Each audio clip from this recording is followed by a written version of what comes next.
नमस्कार, आप देख रहे हैं हल्ला बोल टीवी। मैं हूं दीपक शर्मा।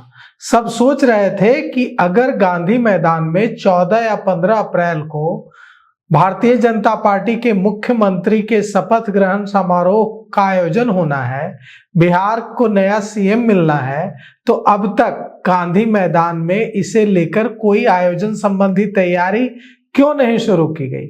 तो इस सवाल का जवाब मिल गया है। कहा गया है, अधिकारियों को निर्देश दिया गया है कि 14 या 15 अप्रैल को शपथ ग्रहण समारोह गांधी मैदान में आयोजित हो सकता है। इसके लिए गांधी मैदान को तैयार रखा जाए। तो बिहार की राजनीति में बड़ा बदलाव होने की घड़ी आ गई है। 14 या 15 अप्रैल को बिहार में नया मुख्यमंत्री शपथ ले सकता है। मुख्यमंत्री नीतीश कुमार दिल्ली दौरे पर हैं। राष्ट्रीय जनतांत्रिक गठबंधन सरकार के नेतृत्व परिवर्तन की प्रक्रिया तेज हो गई है और बिहार में भारतीय जनता पार्टी के नेतृत्व में नई सरकार का गठन 14 या 15 अप्रैल को हो जाएगा। गांधी मैदान में भव्य शपथ ग्रहण की तैयारी है। प्रशासनिक स्तर पर तैयारियां शुरू भी हो चुकी हैं। पटना के ऐतिहासिक गांधी मैदान को शपथ ग्रहण समारोह के लिए खाली रखने का निर्देश दे दिया गया है और यह माना जा रहा है कि यह समारोह बड़े स्तर पर आयोजित होगा, जिसमें भारतीय जनता पार्टी के तमाम बड़े नेता, प्रधानमंत्री नरेंद्र मोदी, गृह मंत्री अमित शाह और दूसरे बीजेपी शासित और एनडीए शासित राज्यों के मुख्यमंत्री हिस्सा लेंगे। यह जो समारोह है, इसके आयोजन की भव्य तैयारियां शुरू हो गई हैं और करीब 2 दशकों से बिहार की सत्ता में सुपर सीएम जीतन राम मांझी के समय में और ऐसे सीएम रहे नीतीश कुमार युग का अंत हो गया है और भाजपा बिहार के इतिहास में पहली बार अपना मुख्यमंत्री बनाने जा रही है और 14 या 15 को गांधी मैदान में भव्य शपथ ग्रहण समारोह का आयोजन होगा।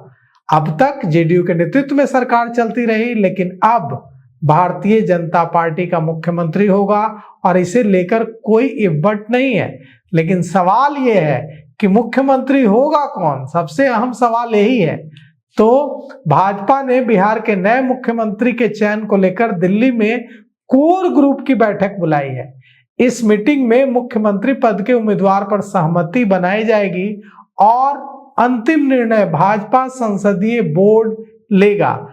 अब अंतिम निर्णय किसके नाम का होगा? मुख्यमंत्री पद के लिए कई नामों की चर्चा है। सम्राट चौधरी सबसे आगे चल रहे हैं और कहा जा रहा है कि सम्राट चौधरी अमित शाह की पसंद है। उनके नाम पर आरएसएस को भी मना लिया गया है।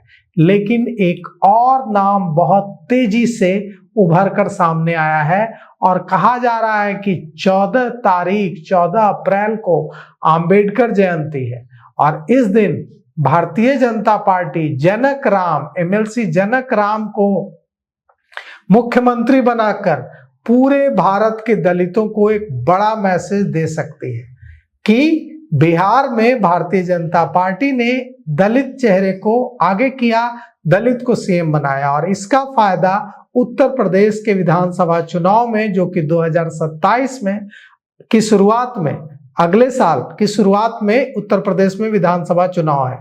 तो भारतीय जनता पार्टी दलित चेहरे को आगे करके यूपी में दलित वोट बैंक को अपने साथ जोड़ने की कोशिश कर सकती है और इसीलिए जनक राम का नाम अचानक से आगे चलने लगा है। एक और बात हुई है कि आज भारतीय जनता पार्टी का जो राजधानी पटना का कार्यालय है, वहां वाल्मीकि समाज की ओर से एक पोस्टर लगाया गया था, दलित समाज की ओर से, और उसमें सम्राट चौधरी को मुख्यमंत्री बनाने की मांग की गई थी।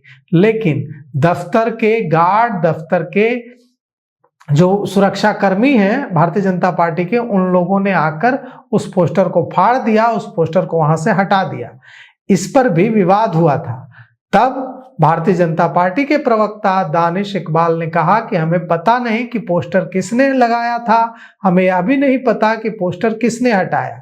अब ये पोस्टर वाल्मीकि समाज की ओर से लगाया गया था, मतलब संकेत देने की कोशिश थी कि दलित समाज भी सम्राट चौधरी को मुख्यमंत्री चाहता है, लेकिन उस पोस्टर को वहां से हटा दिया गया।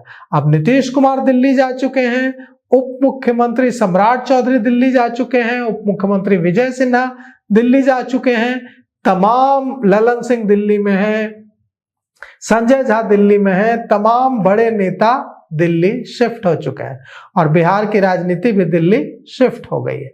अब भाजपा विधायक दल की जब नीतीश कुमार लौट कर आएंगे तो बैठक होगी जिसमें औपचारिक रूप से मुख्यमंत्री के नाम का ऐलान किया जाएगा। पार्टी, भारतीय जनता पार्टी केंद्रीय पर्यवेक्षक को पटना भेजेगी।